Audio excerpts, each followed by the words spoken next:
Brangus Ukmergės žmonės, švenčiame Lietuvos valstybės atkūrimo 1918 metais šventę vasario 16.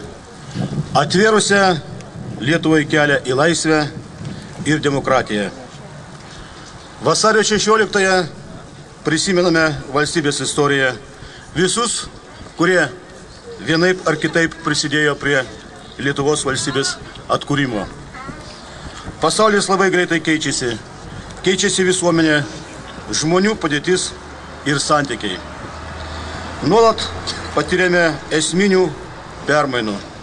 Šią dieną daugelis mūsų galvoja ne vien apie buvusią, bet ir apie būsimą Lietuvą.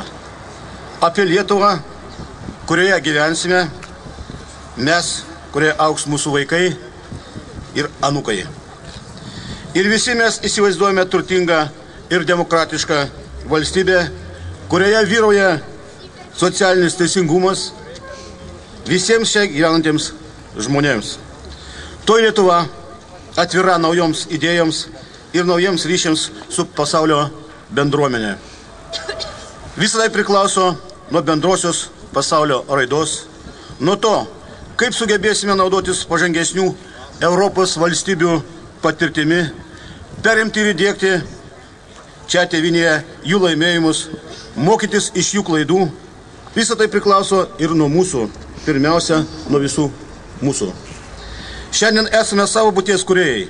Šiandien privaloma turėti drąsos savo ateitį kurti, vedami tikrųjų vertybių. Turime prisiminti idealus, kurie suteikia drąsos ir neleidžia pasimesti smulkmenuose. Sėkmę turime pelnyti pačių išmintimi, iniciatyva ir energija. Su vasario 16 sveikinu visus rajonų žmonės. Dėkoju už kiekvieno jūsų indėlį, puoselėjant savo kraštą. Tegul ši istorinė diena būna džiaugsmo diena, tegul jį įkvepia naujiems prasmingiams darbams. Ačiū.